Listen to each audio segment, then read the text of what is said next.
And at the same time, there are straight men who are married who admire me. And I'm like, MILF?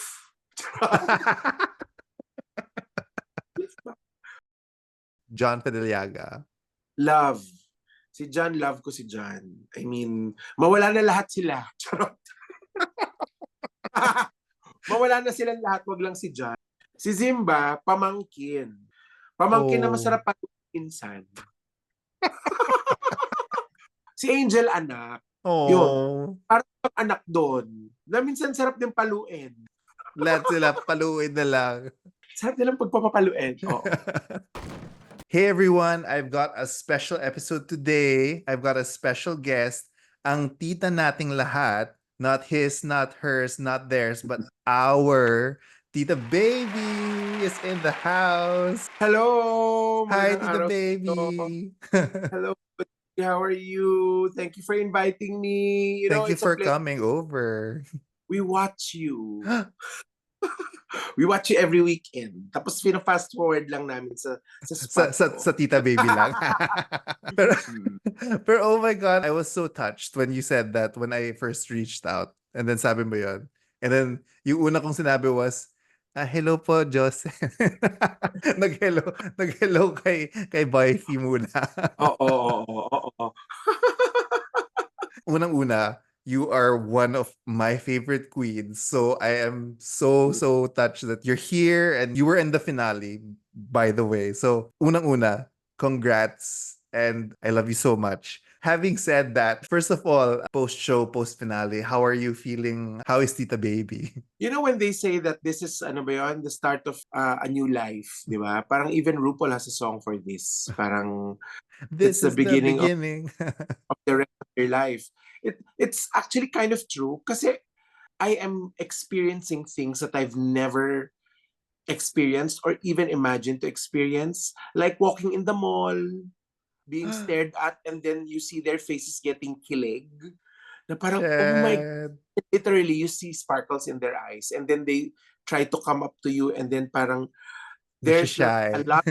Yeah, tas parang split second, parang, is there something on my face? Or parang, I'm not used to being quote-unquote a celebrity. A celebrity. Oo, parang I haven't gotten used to it really. But it's an exciting experience kasi parang everywhere I go, I forget that when I go out of the house, people will recognize me now. Because I've been Tita Baby for a while. You know? And when I go out of the house as myself, nobody recognizes me. But people recognize me when I'm in drag. But now, they get They to know you recognize out of drag. Yeah, out of drag. So parang it's an exciting experience kasi parang people recognize you and then they tell you how much they love you for so many different reasons. They inspire me. Ang galing-galing ko daw. I'm so gorgeous on stage. Thank you for representing. Amen.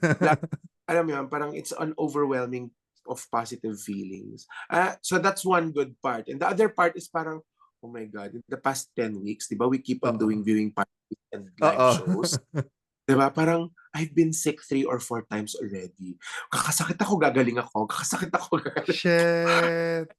Oh my God, am I too old for this? But apparently, I'm not the only one who's experiencing this. Sabi ko, yay. May sakit din si Kiana, yay. Si Angel. Talaga? Oo, parang, yeah. So parang whatever I'm experiencing is not uniquely mine. It's also with the other girls. And I'm guessing, pati the positive things din, di ba, that I experienced, they're experiencing. So I'm happy. Overall, I'm happy that there are really good things that are happening for me as a person and for Tita Baby as my drag persona. Oh, that's so nice to hear. Like I'm so happy that you're experiencing all the good things. Thank you. I think connected to that, right? My second question was really, what were your favorite moments during filming and then during the airing of the show? Kasi parang magkaiba yun eh. Yeah, totoo yun magkaiba siya because parang a lot of people don't realize that when we watch the episode during viewing parties, it's the first time we're seeing it. Oh, yes. Yeah, we're seeing it finally edited. The edit. Yeah, parang so kami kinakabahan din kami. Especially, kunyari, of course, we know who's going to Oo. be sashayed away, di ba? Or yung mga things that are parang pivotal to the episode. We kind of know and remember, Mm. di ba? Pero to watch the final episode, it's like seeing somebody cook and then actually finally tasting it. Oo, wow. Exciting, kinakabahan ka, parang lahat kami clenched fist and holding hands kami, parang, oh my God, good luck to us, ganon. So, exciting yung to see the episodes, di ba? And then, while you watch the episodes during the viewing parties, there are a lot of memories that you've forgotten that are all coming back. Hmm. So, parang very much silid yun siya. It's all coming back to me now. The feeling, the moment, as in ako very You visual ako. So, relive it. Oo. I relive it in my head. Parang I know where I'm standing, I know who I'm looking at, where the lights were. Parang the moment and the feeling, you remember it. So some of the more favorite or more memorable parts during filming was really untucked. Oo. You know, parang, ay, ang sarap umupo. Parang minsan, kasi di ba, I mean, I lasted for 10 weeks. Oo. So, ang mga So you were latter there. weeks, Oh. I want to be safe na lang just to sit down, and because my feet are like, yung mga sapatos ko hindi na siya kasya sa akin because my feet are swollen. I I From kept hearing this comment na sobrang bumaho na yung lahat ng mga paa niyo dahil you kept standing. but yeah, lahat ng paa nila. It's just, hindi naman lahat. Parang, but yes, that's an experience. Kasi we don't really have time to do laundry there. Or, Mm. you know, when they say it's drag race, talagang race siya. Oo. Even behind rolling cameras, or even when we are not rolling, we were time to eat, time to get the clothes, Yeah. time to go to the bathroom. We were 360 degrees, we were being watched all the time. So parang, Oo. saka to maximize the hours of a day, di ba? To get all the shots in within 24 hours, limited din ang time. So parang we were like soldiers and in a boot camp actually. Mm. So memorable moments were like, the more memorable moments really were when the cameras weren't rolling.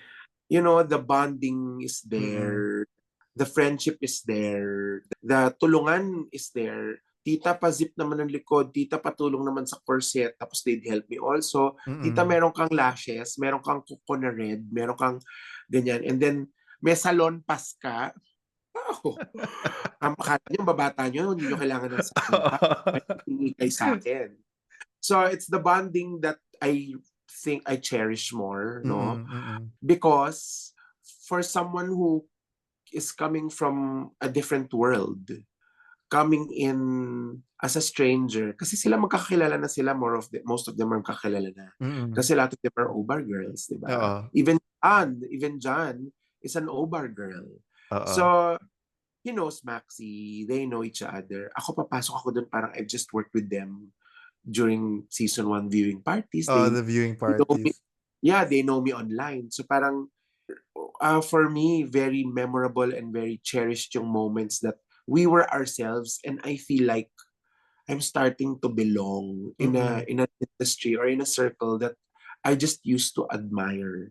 And now I'm here, kasama ko sila. So when they open their kwentuhan about family and about themselves, no, in a very Mm. intimate setup, parang I'm starting to become like I'm one of them and they're one of me. So very memorable yun sa akin. But of course, on camera, ang dami ring memorable, yung mga lulundag na lang si Versex sa ibabaw ng mesa, yung mga ganon. Nakakatawa, di ba? Kasi when they're cameras, parang okay, performance, Game. lahat perform.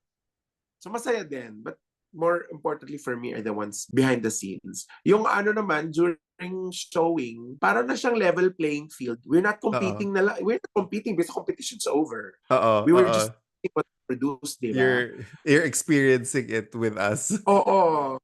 Yeah, so for example, nung na-bottom ako, That means our favorite tita, Tita Baby, you're also up for elimination. parang they were all holding my hand. Mm. As if it was the first time happening. As if nobody knew what was happening. And I won in episode 9, nung lip sync kami, tapos nasashay away siya. Tita Baby, Shantae Stay. Congratulations. You are the fourth finalist to the grand finale next. Zimba.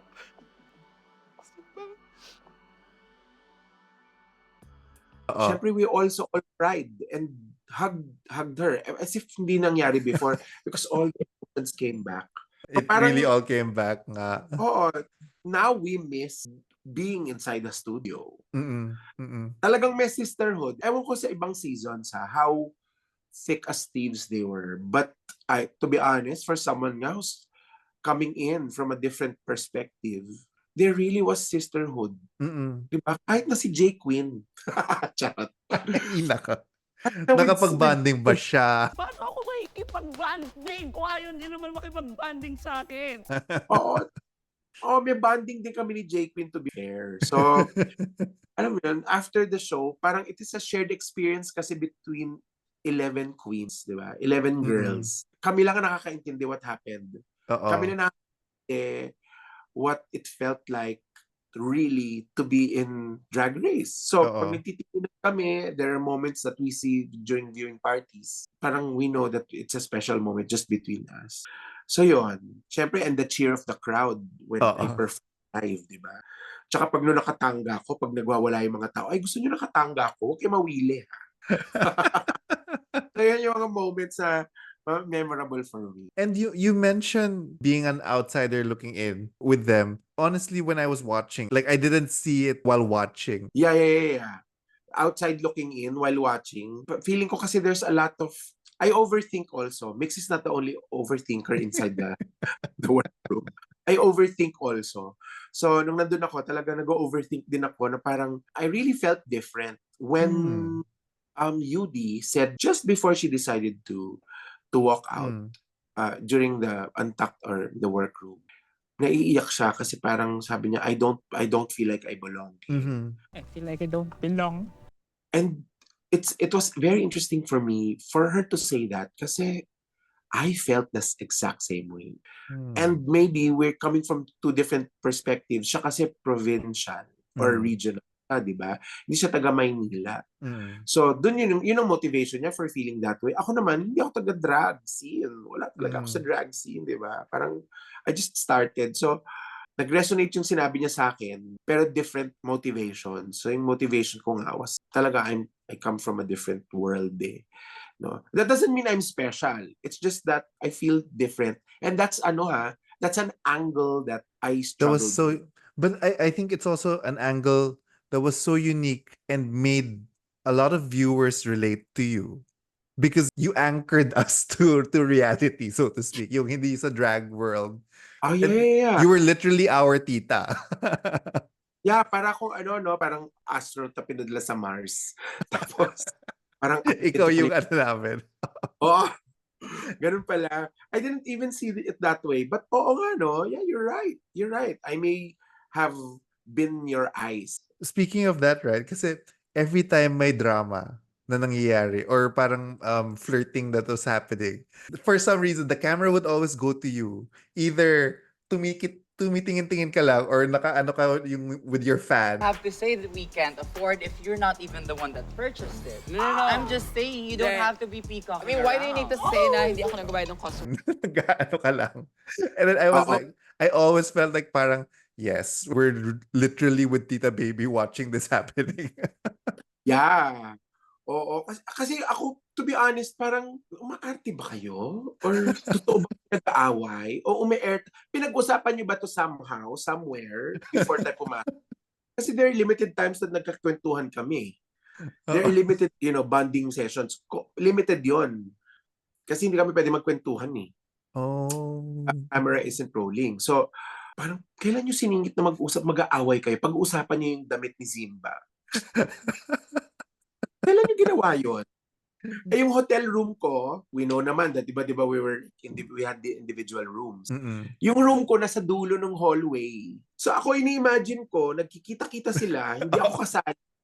So nag-uusapan na yun. So, ganun ako, kaya parang ako dumbfounded pag nag-aaway sila. Nag-aaw, kailan to? Expressive pa naman ang eyes mo. Sa layout, sa Oo. workroom, kaming dalawa ni Bench, nakaseparate kami ng table. Oo. Diba? Tapos lahat sila, like, what, Nasa, 8 of them or 9 of them, they were like, magkakatabi sila in one long mirrored oo. table. Yes. Tapos pag nagkikita na kami the following day, okay, it's another day in the workroom, tapos pupunta kami doon to table talk, diba, magkikanto kami sa Oo. table. Bakit nag-aaway si Jake Queen tsaka si Angel? Ganon, parang, bakit sila nag-aaway? Saan galing to? Ano nangyari? Kaya ako madalas nakaganon, yung tama ka. Oh, yes. This exact one. Diba? Parang, what's happening? Pero nag-enjoy ako pag nag-aaway sila. Yung mag-aaway kayo dyan. See, kaya we related to you eh. Oh my God. Sorry, sobrang segue to. Pero I recall that you posted on Instagram, merong stock ka pa ba ng fan na yan or wala na? We're actually reprinting another batch. Ay, Because, okay. as I promise, ang bilis nang naubos. I need it. I need So it in Singapore. We're reprinting another batch. When I'll send you one. When pag nag-reprint na kami. I really liked it.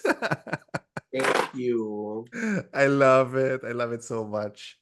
Going back to the interview. Oo nga pala, para tayo nagmamarihan na lang dito. Oo, nag-ano na lang tayo. Nagchismisa na lang tayo. Honestly, but I think that's the best. The best types of interviews. Nag-uusap lang tayo, nagchichismisan. Well, to my standard questions, which was, what was your favorite look that you had presented in the show? My favorite look really was my best drag. Yes. So I was really happy to have reached episode 10 to showcase my best drag. At saka it's the most expensive. Sabi ko, kailangan makita ng buong mundo to para baka makabawi ako somehow. It was my best and it was my favorite, not because it's best drag, because it really was an ode to where I am right now with my career. Most of my life was in corporate, different industries. Like I was in creatives, in advertising, in events, in marketing communication. Nag-creative director ako, tapos nag-franchise ako, tapos tapos nag-people development ako. So all of that was really very corporate. Kaya yung outfit ko na yun is gray. Ang aming outfit doon sa opisina noon, kailangan semi-formal. Medyo neutral ang colors mo, diba? And also it reflects the concrete of cities. And yet, minerge ko siya with where I am now. Like parang, oh my God, nag-shift ako, my career is shifting or nag-overlap siya with drag. So let's drag up something that's pretty corporate. So yun siya. It meant a lot for me, yung concept behind the clothes and that ensemble. And also because ang ganda-ganda niya talaga. Ito diba? Nagandahan ako. Yan, oo. Oo, ang bigat niyan, no? Yan yun. And more importantly, Bodhi, the first few episodes, top 6 ako. Sabi niya parang, oh, you are the top 6, ganon. Kayong natitirang 6 ang makatanggap ng judges' critiques. Because, surprise! You 6 queens are the top queens of the week!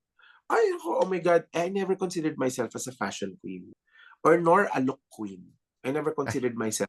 So, for me to be in top 6 ng first episode, parang sinulat ko pa yon pagbalik ko ng hotel, nasa post-it. Oo. Stitched, dinikit ko sa pinto para lang to encourage myself na, girl, first episode pa lang, top 6 ka. Eh, di ba, second episode 2, bigla akong binotom. Oo. Binaril-baril nila yung outfit ko. So, from episode 2 to episode 9, lagi akong insecure when I'm on the runway. Kasi I will never know what they think of my outfits. Oo. So, imagine mo yung feeling ko na every time natalakad ako sa ramp, parang, oh my God, they're judging me. So, pag nakasmile akong ganyan, okay, I'm flirting with the camera. That's all an act. Pero deep inside talagang, oh my God, you know what? This outfit is the only outfit after all of that experience na wala akong pakialam kung ano sabihin nila. Because I really felt I was gorgeous. Yes. Amen. Gorgeous. As in, suot nyo lang gusto nyo yung suot, ako pa rin ang pinakamaganda. Parang ganun yung feeling ko dito sa outfit na to. Yun. That's why this is my favorite. Talagang na-feel ko siya. And I felt powerful nung suot ko to. You know, I super love this one. I also really liked your Marikina one, Yeah, the Marikina one. where you were one of the top 6. Yeah, first episode, yes. Yes, so obviously I've been Oo, you've been talking me pala. ito, Sige pa. ito. Yan, yes. Yan. Mm-mm. I was so in love with the hair. The hair Yeah. was amazing. Yeah. Yung damit ko kanina, yung aking best drag, Oo. shout out to Erin Montoya. That's an Erin Montoya gown look. No, we collaborated together to make that happen. This one naman is from Job Dacon, the look, Job the Dacon, outfit. yes. The hair is loaned to me by Lady P. Galore, who's a drag queen in San Francisco. Pero ang gumawa niyan si Margot. Si Margot, yes, yes. Nakita ko nga yun. I literally remembered because she posted this. She retweeted ata. And I was like, I loved it. I love the hair. Yeah, kasi parang all of a sudden, like an international well-known wig stylist messaged her to collaborate with her because of this wig. Shit. Oo. I saw this wig, ganyan, it was fantastic, ganyan, maybe we can collaborate. So, tinweet niya yun, pinost niya yun, tapos tinag niya ako. Sabi ko, tapos thank you sa akin na sinuot ko to, na-expose siya. Di ba? A lot of exposure, di ba? Parang it's one more powerful things that will happen to your career is to be exposed. So, thank you sa akin. Sabi ko, hindi ako yan, ikaw yan. Sinuot ko lang siya, pero ikaw gumawa niya. So, that is all you. Na-inspire na naman ako. Iiyak So, na thank naman you, ako. Oo nga, nakita ko umiiyak ka din. Speaking of best stuff, what was your favorite challenge then? The Snatch Game. Ay, well. Pag bad ka, siya ang susundo sa'yo. Kaya mag-ingat ka kay kamatayan in the house. Kamatayan. The Snatch Game was really my favorite. Feeling ko nga I felt wrong to be excited for the Snatch Game because no one's excited for the Snatch Game. They're all scared. Oo, di ba? Parang all of them are like, girl group, rusical, gano'n. Tapos, Are you excited for quietly- the Snatch Game? Quietly, I was excited for the Snatch Game and we're like, mali ba yun? Na, dapat ba rusical ang favorite ko? Dapat ba girl group din? Pero, no, I was very excited with the Snatch Game. Shit. And coming into it, had you thought you were gonna be kamatayan already? Like, it was Oh, yeah. a fully formed concept already? We were given like options kasi. When we came in, part of the task was, syempre, prepare for your Snatch Game character, which you can come up with your primary option and then you have a secondary option.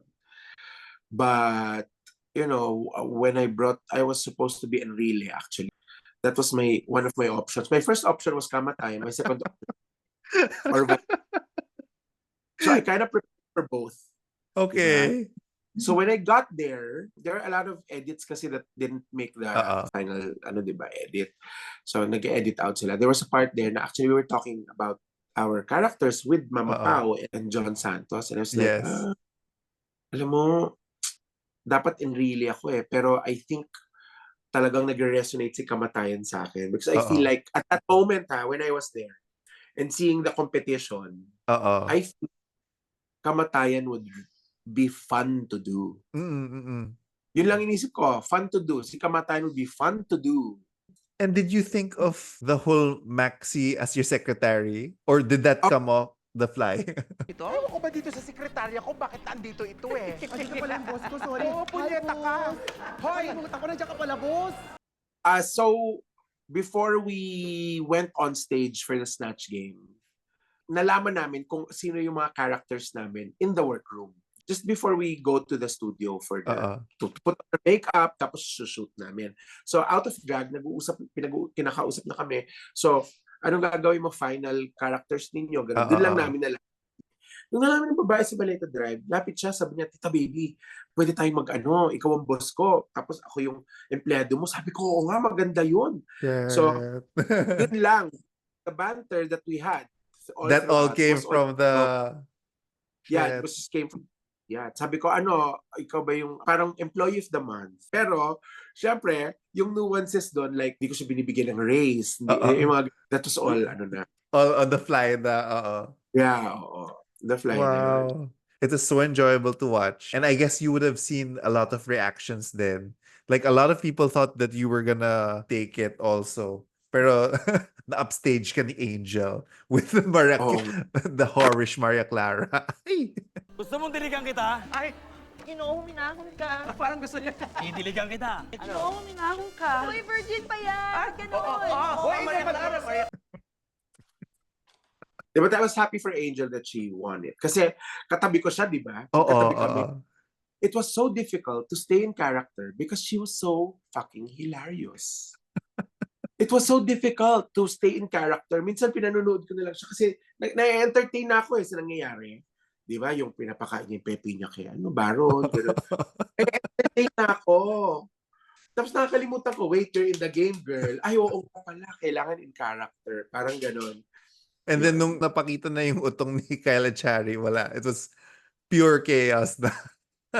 I was actually, if you notice, I was the only one who was pretty reserved. Diba? Really, deep inside me, super chaotic na talaga rin yung emotions ko doon. Parang, oh my God! Ganon. Crush ko din kasi si Kyle.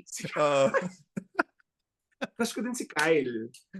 Nakakatawa nga kasi nung hindi namin alam na si Kyle yung judge, di ba? So, nung dumating kami, na siya, he's so hot, he's so guwapo. Takad pala niya. So, nung magkatabi kami ni Angel, before the camera was rolling, sabi niya, oh my God, Tito, sobrang crush ko si Kyle. Ganon siya. Akala niya kaya niya magko-confide siya sa akin. Sabi ko, oh my God, ako din. Tapos sabi niya, ano ka, bakit di ba pwede magkagusto sa bagets? At yan, jowa ko, bagets. So, nung nagpakita siya ng utong talagang, yung panty ko pakihanap. Nabuhayan ako. Wala. Nabuhayan si kamatayan. Di ba? Nabuhayan si kamatayan. Oh my God. Snatch Game was it was my favorite. I looked forward to it. Kahit na medyo kinakabahan ako kasi I've never played Snatch Game before. And it's not as easy as you think when you watch. Di ba? Kasi I've seen so many Snatch Games already. And I was like, hindi, it could have been better kung ganito. Dapat ganito yung hirit. Dapat ganito. But when you're there, girl, complete environment changes. The way you think changes. The way you behave changes. Di ba? Because you're in the competition. But I was excited for it. And to see the final product, it became iconic. So ako parang happy ako. Kahit di ako nanalo, happy ako. Pero kung nanalo ako, mas happy ako. Let's leave it at that. Next question. Any big learnings from the season? Whether it's from the time you're airing or... Marami kong learnings coming from different points. For example, I learned for myself na magaling pala ako. Kaya ko pala. Tito Diba? Baby, sobrang galing mo. Oh my God. Tsaka na-embrace ko lang yung fact na, I mean, modesty aside, and without arrogance, parang, in fairness, nagalingan na, parang pat on the back. Ang galing mo matanda. Ang galing mo rin pala matanda ka. Episode 10 na, nung na-embrace ko yung fact na magaling pala ako. Shit. Pero during each episode that I survived, there's still a lot of negative talk. You know, that You mean your inner saboteur. Yeah, na parang, ay nag-survive ka ng girl group, hindi mo forte yon, pero nag-survive ka. Tapos sa group namin, isa ako sa mga celebrated, kaming dalawa ni John. More the other queens sa team namin, sa yellow team. Isn't that like a feather under my hat? Na parang, oh my God, di lang ako nag-survive. Nag-survive ako with a little bit of flying colors ng konti. Di ba? Pero at the end of the day, parang, may imposter syndrome ka pa rin. Oo, meron pa rin. Pagdating ng episode 10, whatever happens, I've made the mark. I've made history for myself. So, isa sa mga learnings ko na parang, ay, magaling pala ako. At parang natuto akong tanggapin. And as much as I also accept my weaknesses, I think I have to credit myself for the things that I do well. For the things that I've done na good. So, alam mo, it goes both ways. Kung gusto niyo tanggapin ko yung weakness ko, kailangan ko tanggapin yung strength with pride, di ba? And open-hearted acceptance. So isa yun sa mga natutunan ko. And a lot of skills from the girls. Putting on better makeup, how to cinch, how to wear yung padding. Kaya maganda yung pulma ng katawan ko dun because I just learned, natutunan ko lang din naman yun sa Queens, di ba? What else? Nice. Natuto ako makisama sa kanila. Coming from a different circle, nilagay niyo ako doon. Parang, kaya ko rin makisama sa kanila. At natuto rin naman sila makisama sa akin. Alam mo, every time you talk about age, well, fact of the matter is, I'm closer to you in age than I am to them. I really felt that you were relatable because of that. But you know what? Interesting. Sabi mo you're closer to my age, that's why you relate to me. But also something that I can't wrap my finger around is the people who admire me hindi sila homogeneous. As in, from a 12-year-old girl, several 12-year-old girls are watching Drag Race now because of me. Their mom would say that, you know what, we watch Drag Race because my daughter wants to look for you. Parang they're excited to see me on TV. Ako ang pinanood ng old girls or 9 or 10. There are a few 12-year-old girls na talagang vocally and sa chat message DM me. And na kino-corroborate ng moms that they admire me. Ako parang, ang wholesome mo daw kasi. Oo, parang, nanay nyo nga yung nagsabi sa akin na love nyo ko Wala pa kayong nanay? Parang gano'n. Wala pa kayong nanay. And at the same time, there are straight men who are married who admire me. And I'm like, MILF?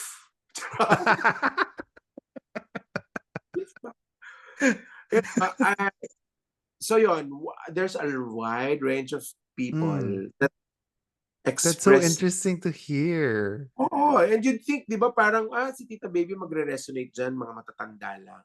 I was outside and there's this group of college kids who were giddy and talagang they talagang minamob nila akong ganon. Parang, Tita Baby, oh my God, we love you. Can we have a picture with you? Ganon.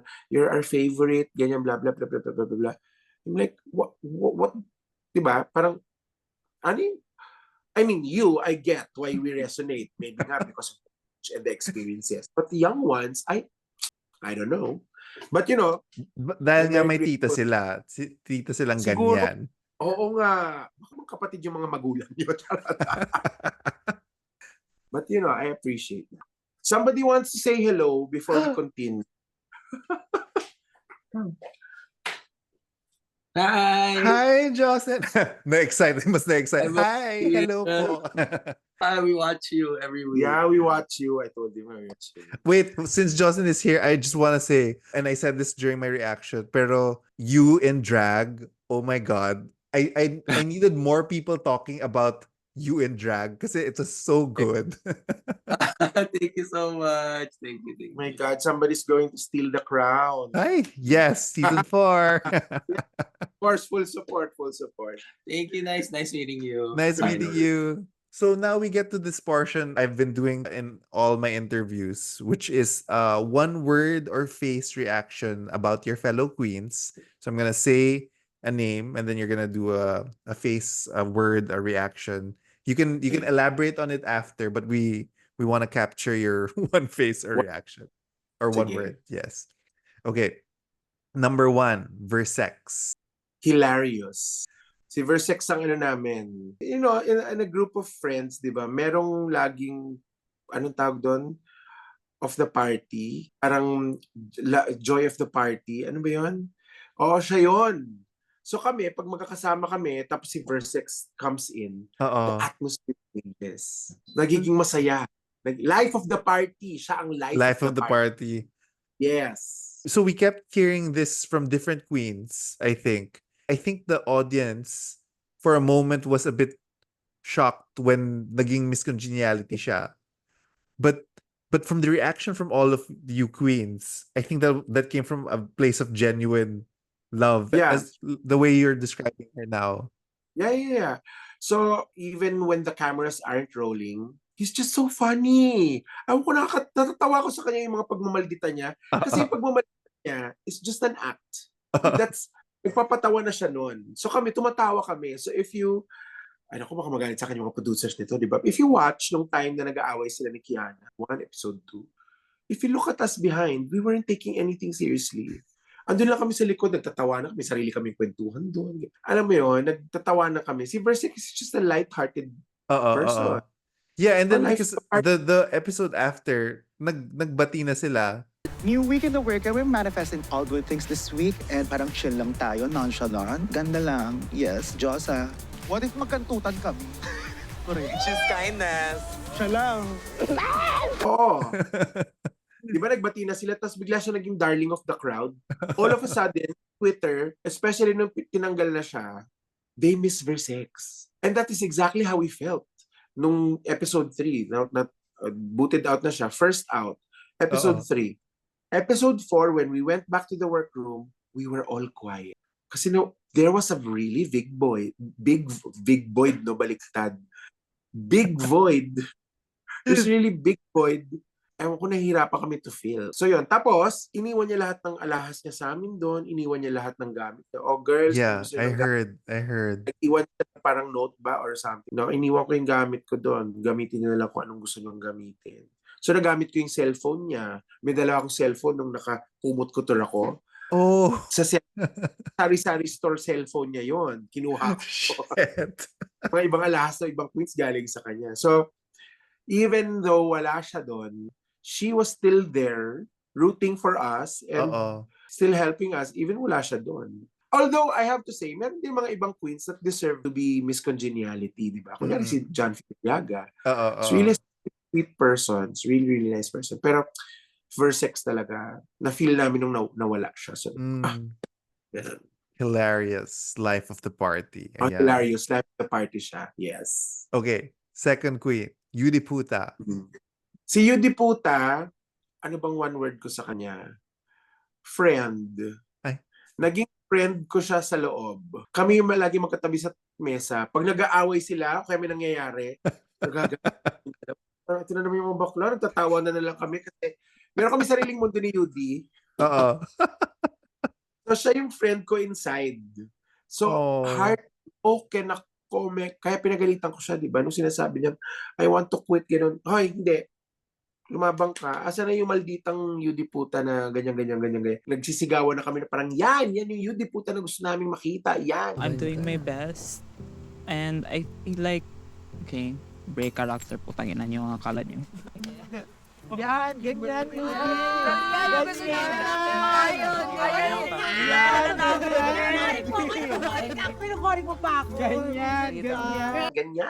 Ganyan.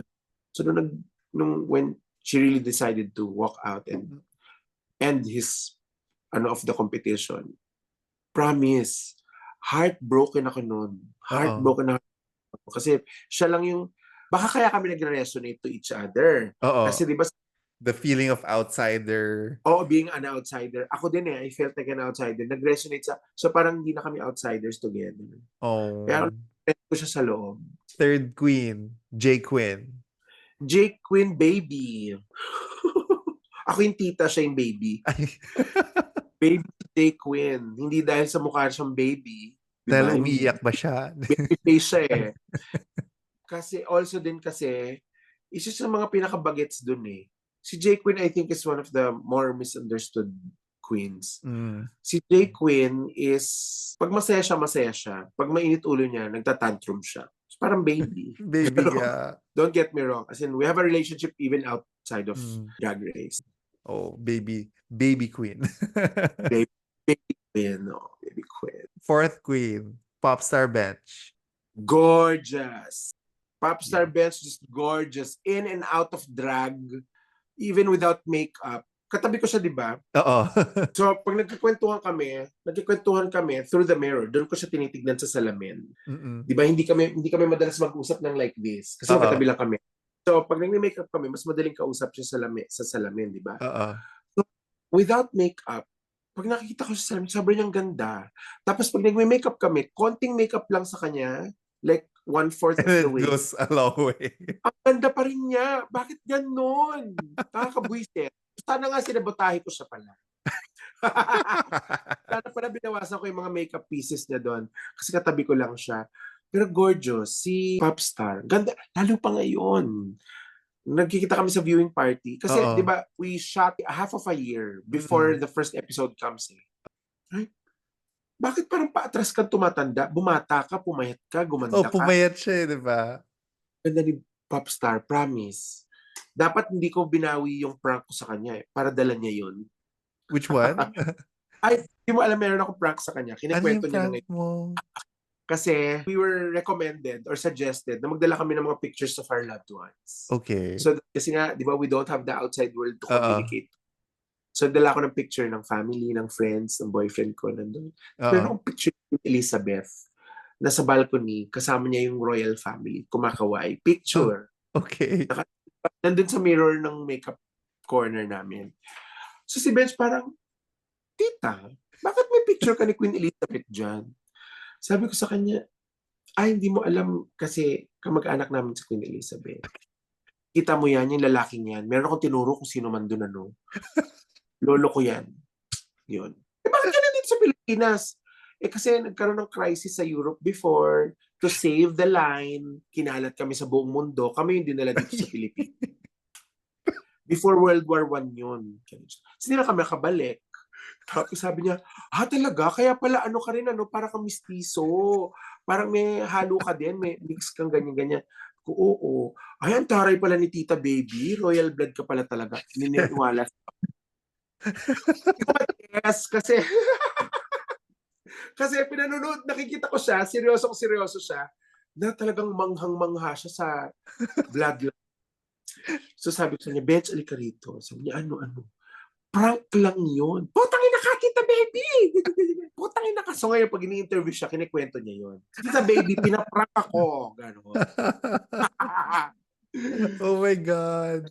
For Thank me, you for si Bench, sharing. gorgeous. Popstar Bench. Okay.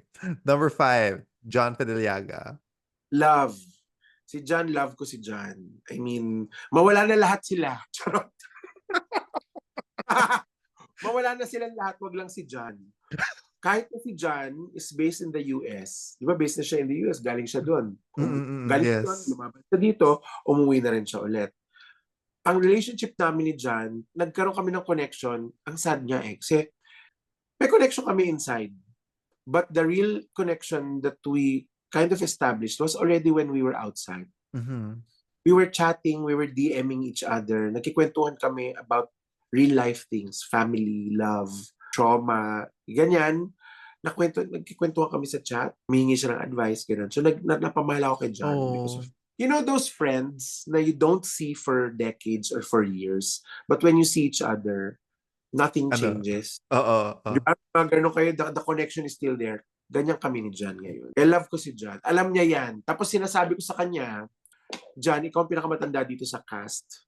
I'm going to make Mama John happen. Kasi pinatawag siya, Mama John. Hoy, kumakamama ka naman dyan. Ikaw naman pinakamatanda dito. I was gonna say, guys, kayo na yung ano eh. Oo, kami na yung mga mamamahan doon. Pero malayo pa rin na agwat namin ha. So, sabi ko, I'm going to make Mama John happen. Mama ang tawag ko sa'yo, Mama. Mas magkalapit ata kami ni John. Number 6, Mix Chanel. Si Mix, competition. Ay, sa viewing party. Sa lahat. Si Mix kasi, she's a go-getter. Mhm. She's a go-getter and I admire her for having a goal, having a dream, and finding ways to get it.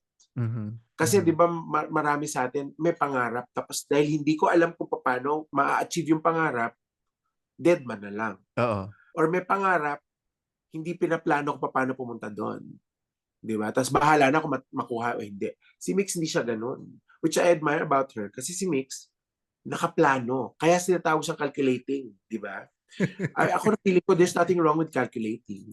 Kakalculate niya kung paano siya mananalo. Oo. Diba? Napagod akong kalabanin si Mix. kasi si Mix, hindi siya katulad ko. Ako kasi, I'll wing it. Siya hindi. Planner siya eh, planner. Strategic siya. Sometimes, and most of the time, even in real life, when you're strategic, you win. Mm-mm. Di ba? So, napagod ako nung mga episodes na nandun siya. Kasi, pati doon sa hosting, Oo. Ay, oh no. kasama And magka-partner pa naman kayo. paano to? Paano ko siya i-compete? Ang hirap. Yun, kasi strategic. Natatakot ako sa kanya when it comes to strategy. I do think naging hadlang Oh, rin sa kanya na overthink niya. oh, Oo. din yun, nag-overthink siya. So, sobrang niyang strategic, nag-overthink. Lumampas naman siya. Oo. Yes. Lumampas siya. Oh, na-overthink niya. Tapos, because nag-overthink siya, naging anxious siya. Oo, So, yun. yes. That's interesting to see this side of it. Okay. Number 7, Zimbading. Si Zimba, pamangkin. Yan ang pamangkin. Ah. Naging kaibigan ko si Briggs since season 1. Oh, during the viewing parties. Tapos yung drag daughter, si Brigading, di ba Oo. single person? Nag-host ako ng The Intervention season 1. Mm-mm. So dahil nag-host ako ng The Intervention season 1, naging close kami ng Divine Diva. Si Briggs yung naging close ko sa kanila kasi siya naman talaga yung tumawag sa akin to invite me to host. So kami ngayon yung naging magka-contact to the point na nagiinuman na kami, lumalabas na kami, naging magkaibigan kami. Na nagtayo siya ng bagong home, nagkaroon siya ng 3 drag daughters Yeah. niya.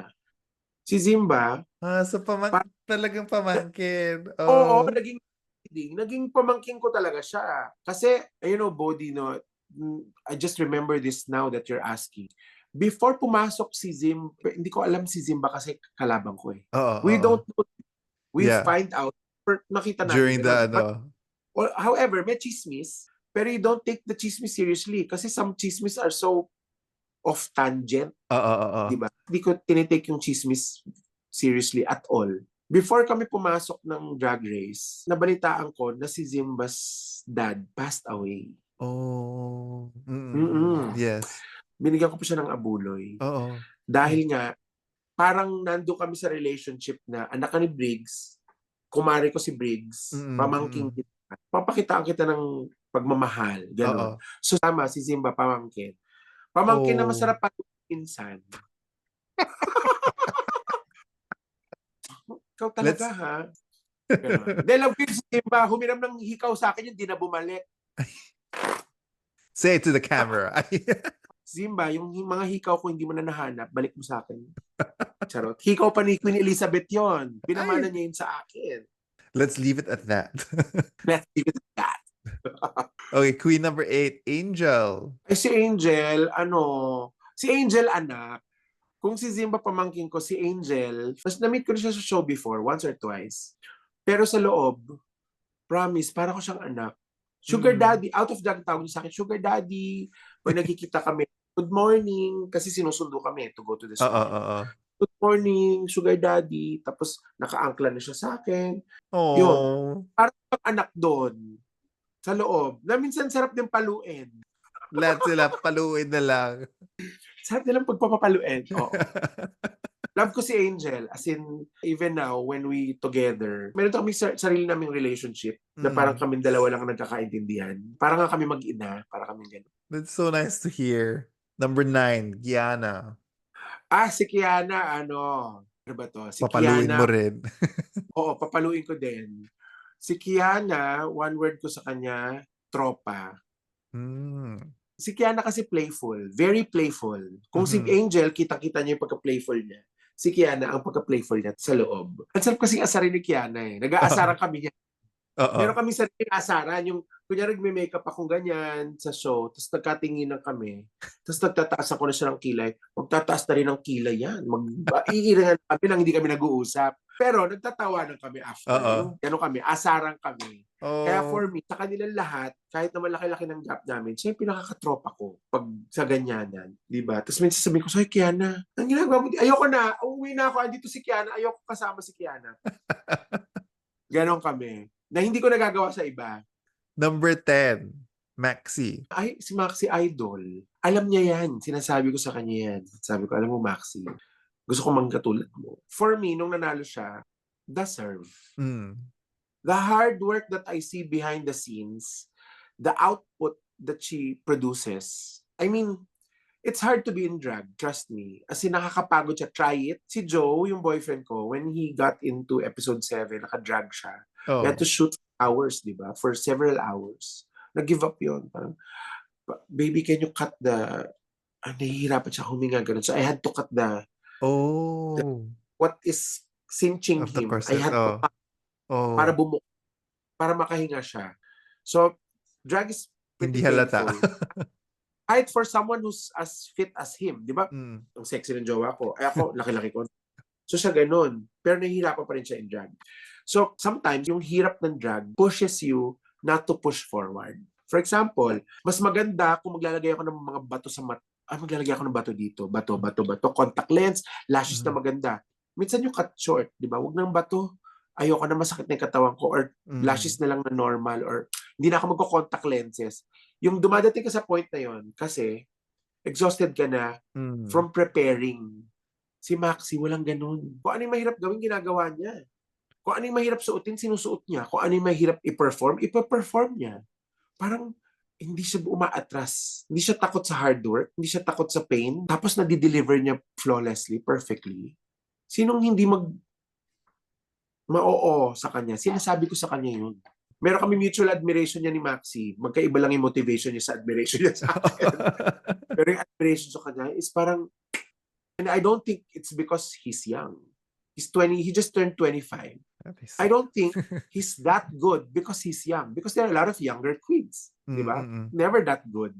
I think it's really the years of competing. Correct, yes. Perfect. It's that life experience of when you practice perfection talaga, perfection will be a habit. Kaya konting effort lang niya, bakit ganun? Parang pagod na ako, ikaw bongga ka pa. Ganun. Ang galing niya, ayun. So yun lang masasabi ko kay Maxi, idol. Idol ko siya, alam niya yan. It's so great to hear all of this from the other side, especially from your perspective, Tita Baby. Talagang eye-opening. Thank you. Naku, wag magagalit yung mga iba sa akin. Hindi nyo ako pwedeng pagmalditahan, hindi nyo ako nabalditahan sa Queen's Council, di ba? You were crowned. Oo. Yung one naman, siya yung magre-represent ng Philippine Drag Tour. So, yung pinaka-windra talaga namin is Miss Tita Baby. Oh my God! Oh my God! Thank you so much. Tita Baby, shoota ina ka. Tita Baby is ranked number Baby pa. 1. Congratulations, Tita Baby! You won a cash tip of 20,000 pesos! So, I guess we're getting to this part, which is, what's your final message / life advice to your fans? Okay. Ang dami kasing cliche, di ba? Na parang don't quit, reach your dreams, dream big, mga ganyan. What I think people forget, and I am one of those guilty ones who just realized it at a late age. No? When you have a dream, there's a lot of things that you need to achieve it. And one of the most important or defining characteristics is courage. Courage to fight through anything to be happy. I think that's the ultimate motivation of our dreams is to be happy. Diba?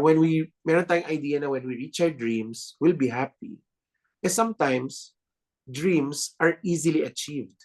What happens after that? You're going to have another dream. Diba? Okay lang na mag-fail ka. Let's say, I have a dream, nag-fail ako. You keep on fighting to get that dream. That's the cliche. Pero pag ikaw nakakuha ka na ng dream na isa, what's next?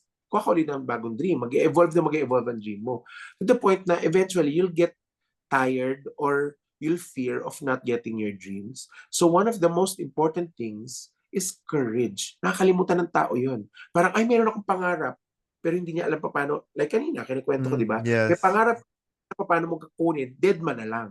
Hindi ko alam paano ma-achieve Wala kasing courage to actually figure it out. That's one. Another thing is, meron kang dream, natatakot ka mag-fail, so wag na lang. Yes. Di ba? Yes. Meron kang dream, going there, maraming magagalit sa'yo, maraming mapapahiya ka, ipapahiya ka, maraming who will pull you down, dead man na lang. Hindi pwede. If you really want to achieve something, one, obviously, it's not going to be served to you on a silver platter. Number two, it's going to be difficult getting it. Number three, you will face a lot of criticism towards a dream. And I'm not even talking about a dream for like the LGBT. Hindi. Even straight people experience this. And all you have to do is actually collect courage and face the music. Ang mahirap doon, collecting courage din is not an easy thing to do. Kasi it's easier to fear than to fight through the fear. Yeah. I'm feeling the Diba? life advice. Ano ba? Diba totoo yun? Diba? I'm sure ikaw meron ka na rin sarili mong experiences na parang meron kang mga pangarap hindi mo na in-achieve, hindi mo na inisip ko kasi natatakot ka. Natatakot ka to fail, natatakot ka Yes. sa ibang tao, natatakot ka.